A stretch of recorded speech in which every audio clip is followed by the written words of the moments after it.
this exhibition, all that we have done. And when Mr. Sachin was monetizing things and was saying that in terms of sheer money, $107 billion worth of good is what India has done. I feel that many a times it can never be monetized. I had uh, I met the uh, Minister of External Affairs from Bangladesh this afternoon.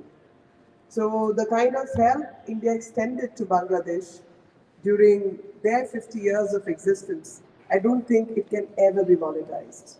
When I look around and I feel that what we did in terms of humanitarian aid during Corona, the no amount of money can ever monetize the help that we extended to the 90 odd countries who received vaccination support, countries which got hydroxychloroquine when it was the need of the hour. So no matter how hard we try to monetize, because many a time is a language of finance which is understood easily, but the humanitarian aid and the ethos which India believes in can never ever be monetized. And that is the contribution of India, that when we stand by someone because we believe in the goodness of all, we believe humans need to stand by with other human beings, irrespective of the politics which is being played, and our support, most of all, is unconditional. It is not fettered in any kind of conditionality.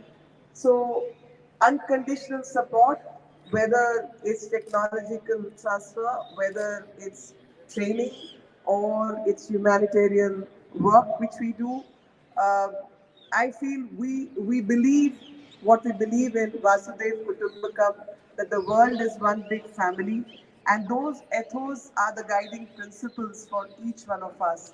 And when reconversion of names is what I was listening to, as stated by Mr. Sachin and Ambassador Mohan Kumar, I was just wondering that is it the vocabulary of the world which we are trying to follow, or is it our own vocabulary which we are trying to ingeniously devise? Because even when we are helping someone, we do not like to stake claims to it. We believe it's all about cooperation, it's about common bonds which bind us all together, and no handing down. It's the feeling of equality, it's a feeling of pride which we as Indians never try to shake in other beings and other countries. And respect for sovereignty, which I believe many other countries uh, uh, believe or not, but we believe in the feeling of sovereignty, we believe in feelings of equality, we believe in justice, we believe that each one of us has to do our bit to make this world a better place to live for everyone. And that is the kind of cooperation one expects from India. And I'm very, very thrilled at the inauguration of this exhibition. I'm really excited about the ebook because those data and details is something which you were probably already working on, but I was raising questions in my last meeting. I would not stake claim that it has happened because I interfered, but this was an ongoing project.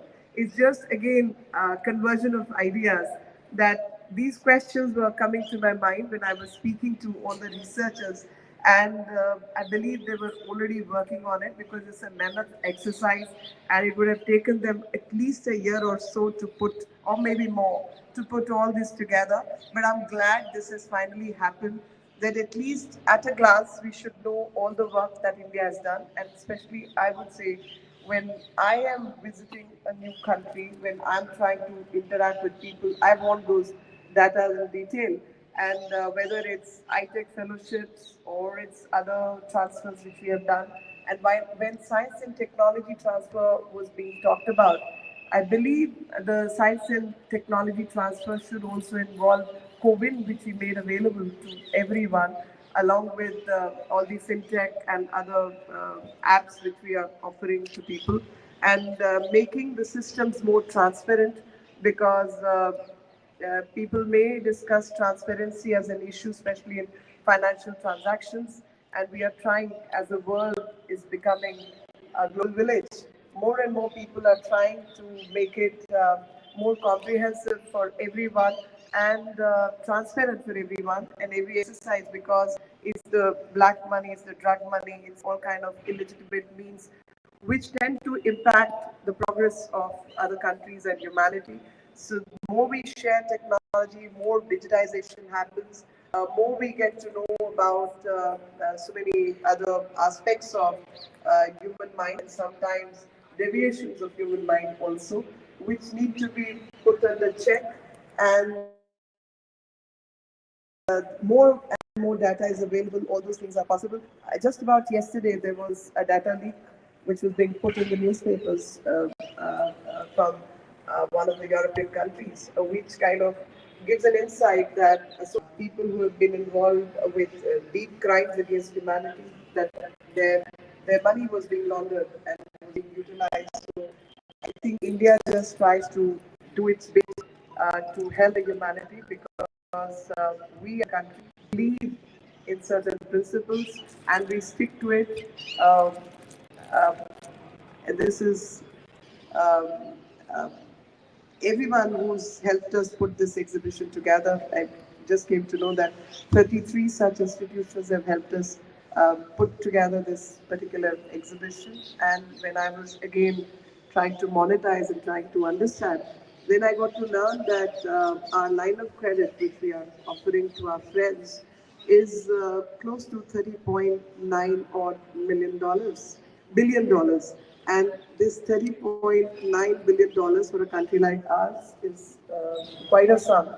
And our focus mostly has been our neighbors. So 50%, close to 50% and above, is going to our neighboring countries. And even when it comes to COVID, which I very often remember because it's really not out. I can see very many people still wearing the mask.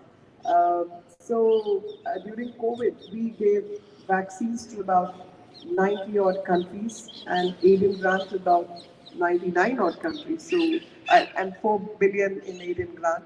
So I think when it comes to monetization, India has done a huge task of helping whoever needed our help. We stood by whoever we could, and we try our best to help each other, not handing down to anyone, but as equal partners. We call it cooperation and not aid and not grant, which is, I think, in terms of vocabulary, a huge sense of pride which comes to me, huge sense of decency which we try and keep, and that should be something which I expect everybody else to follow. We are leaders in that sense. Sometimes I think we are very reluctant and hesitant in claiming that space. But I'm glad that we had started out in claiming that space which we had left open for everyone, never stake claims to what all we did. Very, very happy at the effort. Thank you all. Thank you very much. Jai Hind, Jai Bharat. Thank you, Madam Minister, for your very kind words of encouragement. We still remember the time you spent with us last month, mentoring some of us on our research. So it is time, we want to show you our love and appreciation. So our colleagues are bringing some nice plants, and it's also a great moment for all of us.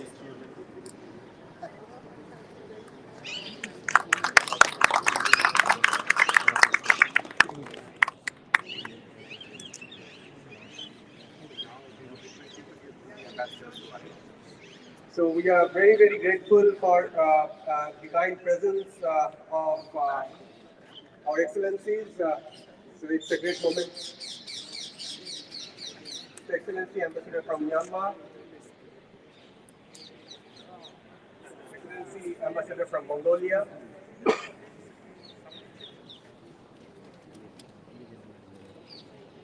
Madam Excellency, good to have you here with us. Madam Excellency, thank you for being with us today this evening. Madam Excellency from Lanka, can be rescued. Mr. Ambassador from Kyrgyzstan is with us today.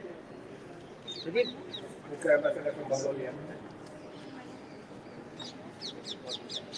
And last but not the least, our very own Ambassador Prabhat Kumar from the NEA.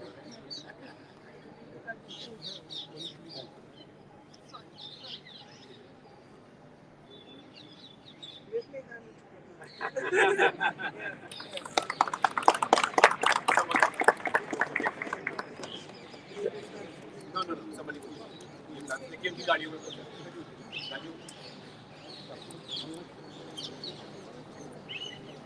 we start with the NEA.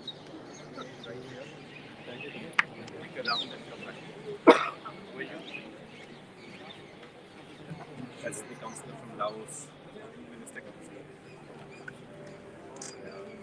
Doing good, thank you. Thank you. That's MEA's, they have given us what ITEC has done. It's under ITEC, whatever projects have been implemented. And last several years, we have done performance like there's a film behind the big screen. So we have tied up with several colleges and universities. Their students will be coming over the next 7 days. Exhibition will be 9 of them.